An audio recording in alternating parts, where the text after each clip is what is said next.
Hi అండి. Welcome back to my channel. మెత్తగా ఇడ్లీలు ఉండాలి. నోట్లో పెట్టుకుంటే కరిగిపోవాలి. మల్లె పువ్వుల్లా కనిపించాలి. అలాంటి ఇడ్లీలు ఎలా తయారు చేసుకోవాలి? మరి చూసేద్దాం మరి ఈరోజు వీడియోలో. వీడియో ఎక్కడ కూడా స్కిప్ చేయకుండా చూడండి. ఇడ్లీలు తయారు చేద్దాం ఈరోజు. దానికోసం ముందు ఇడ్లీ రవ్వ తీసుకోవాలి.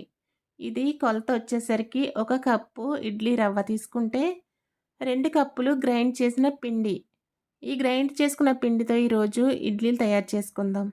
ఎప్పుడైనా సరే ఇడ్లీలు తయారు చేసుకోవాలనుకుంటే ఒకరోజు ముందుగానే ఇడ్లీ పిండి ప్రిపేర్ చేసుకోవాలి. ఈ ఇడ్లీ రవ్వ ఒక 5 మినిట్స్ కానీ 10 మినిట్స్ నానబెట్టాలి. నానబెట్టిన తర్వాత 2, 3 సార్లు బాగా కడిగేసుకున్న తర్వాత ఇలాగా వాటర్ లేకుండా ఇలా ఒక దాంట్లో మొత్తం ఈ ఇడ్లీ నూకనే పెట్టేసుకోవాలి. ఈ ఇడ్లీ నూక మొత్తం ఇలా చేసుకున్న తర్వాత ముందుగానే మినప్పిండి మనం గ్రైండ్ చేసుకుంటాం కదా! అది ఒక వారం సరిపడా ఇలాగా స్టోర్ చేసుకుంటాం. ఈ పిండితోటే మనం ఇప్పుడు ఇడ్లీ చేసుకుందాం. ఇడ్లీలు ఎప్పుడు కూడా ఒక 4, 5 రోజులు సరిపడా కలుపుకోకూడదు. అప్పటికప్పుడు ఒక రోజుకి సరిపడా కలుపుకోవాలి. అప్పుడే ఇడ్లీలు చాలా బావుంటాయి. ఇడ్లీ పిండి పులవకుండా చాలా టేస్ట్‌గా ఉంటాయి. తర్వాత ఒక కప్పు రవ్వకి 2 కప్స్ పిండి తీసుకొని ఇది బాగా కలిపేసుకోవాలి ఈ విధంగా. ఇప్పుడు నేను 2 కప్స్ పిండేసుకుంటున్నాను. ఇలా యేసుకుంటే ఇడ్లీలు చాలా మెత్తగా వస్తాయి. అలాగే గుల్లగా కూడా ఉంటాయి. ఇది కొలత. ఈ కొలతలో కానీ మీరు ఇడ్లీలు చేసుకుంటే చాలా టేస్ట్‌గా వస్తాయండి. ఒకసారి ట్రై చేయండి ఇలాగా.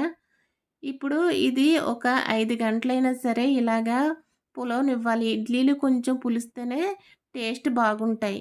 ఇది ఇలా కలుపుకున్న తర్వాత పక్కన పెట్టుకున్నాను కదా! ఇది ముందు రోజు నేను కలిపి ఉంచుకున్న పిండి మీకు చూపిస్తున్నాను. ఆ పిండిని పక్కకు పెట్టేసాను. ఈ విధంగా చూసారా ఇడ్లీ పిండి తయారైపోయింది. ఇప్పుడు ఈ పిండిలో నేను సాల్ట్ యాడ్ చేసుకుంటున్నాను. కలిపేటప్పుడు నేను సాల్ట్ యాడ్ చేయలేదండి. ఇప్పుడు సరిపడా ఈ ఇడ్లీకి కొంచెం సాల్ట్ ఏసి కొంచెం కలుపుకోవాలి. వాటర్ కానీ యాడ్ చేయాలనుకుంటే కొంచెం వాటర్ కూడా యాడ్ చేసుకోవచ్చు. ఇప్పుడు ఇడ్లీ రేకులు తీసుకోవాలి. ఇడ్లీ రేకులు తీసుకొని ఈ ఇడ్లీ రేకులకి ఏమి కూడా ఆయిల్ అప్లై చేయనవసరం లేదు. కొంచెం వాటర్‌లో కడుక్కుంటే సరిపోతుందండి. ఇడ్లీలు చాలా ఈజీగా వచ్చేస్తాయి. ఒకటి గుర్తుపెట్టుకోండి ఇడ్లీలు చేసేటప్పుడు ఎప్పుడు కూడా ఒక 4, 5 రోజులకి సరిపడా మాత్రం చేసుకోవద్దు. పిండి ఎప్పుడు ఫ్రిడ్జ్‌లో ఉంటుంది కాబట్టి ఒక రోజు కానీ 2 రోజులు సరిపడా ఇడ్లీకి ప్రిపేర్ చేసుకుంటేనే ఇడ్లీలు చాలా బాగా వస్తాయి. అలా తినడానికి కూడా చాలా టేస్ట్‌గా ఉంటాయి. ఇప్పుడు ఇది 5 మినిట్స్ తర్వాత ఇడ్లీ తయారైపోతుంది. ఇప్పుడు చూద్దామండి ఇడ్లీ తయారైపోయింది చూసారా? ఇడ్లీ ఉడికిపోయింది. చాలా మెత్తగా కూడా వచ్చాయండి. ఒకసారి ఇలాగ మనం చేత్తో ప్రెస్ చేసుకుంటే ఉడికిందో లేదో తెలిసిపోతుంది. ఇప్పుడు ఈ ఇడ్లీ తీసాను చూసారా? ఎంత బాగా వచ్చాయో. చాలా ఈజీగా వచ్చేసాయి చూసారా? వాటర్‌లో కొంచెం తడిపి అలాగే రేకుల మీద ఏసేస్తే ఈజీగా వచ్చేస్తాయండి. ఆయిల్ ఏమి అప్లై చేయనవసరం లేదు. ఇప్పుడు ఇగోండి ఇడ్లీలైతే చూసారా సూపర్‌గా వచ్చాయి. చాలా తెల్లగా అలాగే గుల్లగా వచ్చాయి.